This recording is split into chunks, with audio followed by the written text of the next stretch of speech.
Hi, this is the Professional Amateur Hour coming to you with another review. This week I checked out American Ninja 3 Blood Hunt, and this 1986 film was directed by Cedric Sudstrom and stars David Bradley, Steve James, and Michelle B. Chan, among others, of course. So, what is the story of American Ninja 3? Well, to tell you the truth, I didn't watch American Ninja 1 or 2, or maybe I did watch American Ninja 1. I was like on a huge ninja kick, back in the day, but I, probably completely forgot it.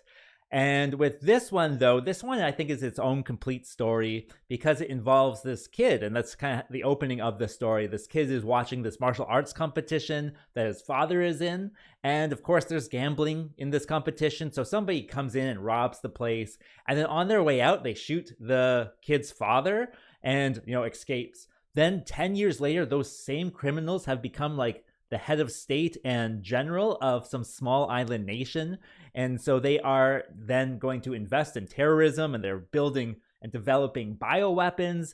And now that they have that type of stuff, they want to test it on the strongest human alive. So they create this martial arts competition to try to find the strongest human alive. And of course, that kid from the beginning is now a martial arts champion. So he is, recruited for this competition. So him, along with two other Americans, kind of go there. And then it's kind of very convoluted, but the bad guys create this situation where the guy has to then break into their compounds so they can just capture him and experiment on him. And so they create this whole plot, this fake plot, where they kidnap his old master, and he sees them do this, not realizing, it's a double. And then he says, screw the competition, that's not important. Rescuing the master is what we got to do. So then they, try to infiltrate this place. Of course, they have to fight ninjas on the way, and then ninjas on the way out, and ninjas again elsewhere. It's all just ninjas all the way down after that. What will happen though? Well, for that, you gotta watch the movie and find out. All right, so let's discuss this movie. What works with American Ninja number 3? Well, with this one, it is a canon film. So, of course, with canon films, especially from the 80s, they're cheesy, and I love that for it.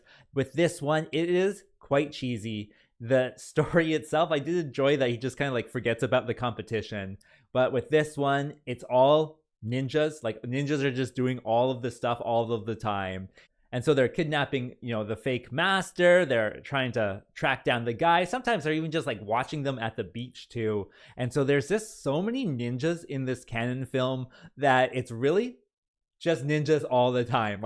Every 10 or so minutes, you just get attacked by ninjas. And so it's just ninjas attack after ninja attack after ninja attack, all the time. It's quite funny that way, I gotta say, quite corny as well. But, I'm there for the ninjas. I was flipping through the other ones because I saw all three of them were on Tubi, which is kind of where I watched this one. But, flipping through the first one, just talking scenes. Flipping through the second one, just talking scenes. And then flipping through this one, it was oh, ninja fight. Oh, ninja fight. So, of course, I'm selecting number 3 more than anything else, just based on how many ninjas I saw at just random spots. And so, yeah, there is a lot of ninjas in this one. They come out of alleys, they come out of cars. Just anytime there's a spot to put a ninja in this one, they do it. And I absolutely loved it for it.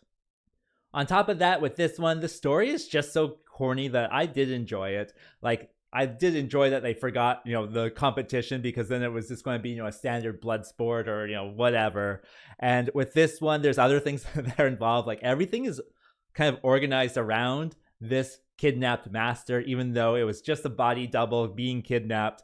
And so the whole time, as the audience, there's nothing there for him. He's really just gung-ho on rescuing his master. And then with the villains, they were the people who killed his father, but he never sees them until the very end. So he doesn't even realize that he's trying to get revenge as well. And just kind of that going right over his head, just kind of, I don't know, add some nuance to the funniness of the story. And so the story itself, even though it's quite silly, that's part of its charm, I would say.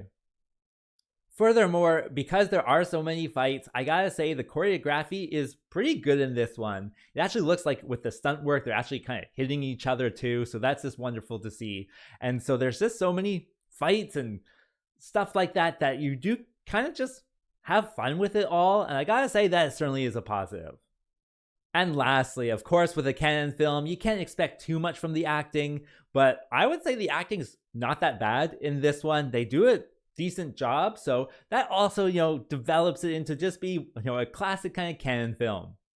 And that brings me to what doesn't work with this one. Well, I gotta say, the music starts to really grate on me after a while. It's like the same 3 songs throughout the whole thing, and they don't have any words or anything, and they're from the 80s, so they have this like kind of synth pop sound to it. And so every fight has the same soundtrack, and it does get quite annoying after a while. Like, just switch it up, please. Like, that's all I was asking. But no, it's just the same 3 songs, and just one is way, way overplayed. And so yeah, just try to, be forgiving of the music itself. What else can I say?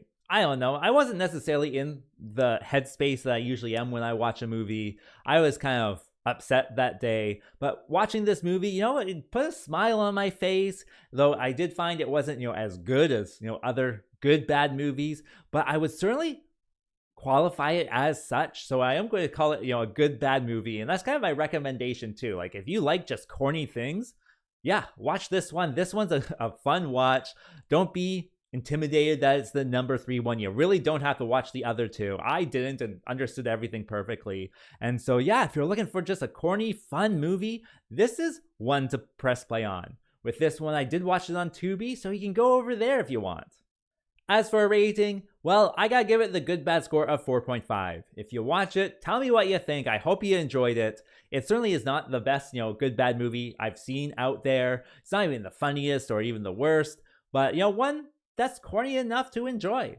And with that being said, I think that's all I wanted to say. So like and subscribe, and I'll see you next time. Peace out.